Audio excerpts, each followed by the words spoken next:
Assalamu alaikum.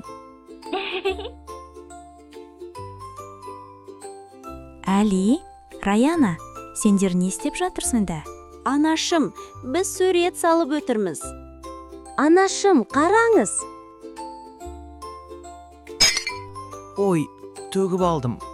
Ештеңе етпейді балам. Қазір жинап аламыз. Менің қолымнан келмей жатыр. Балалар, сендер әр істі бисмиллядан бастау керек екенін білесіңдер ме? Анашым, ендеше әр істі бисмиллянен бастаймыз. Аға, қане бірге сурет салып көрейік.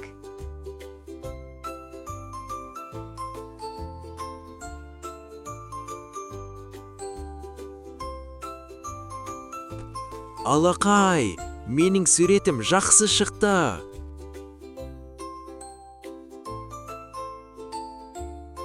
Әлижан, суретіңді көрсетсе.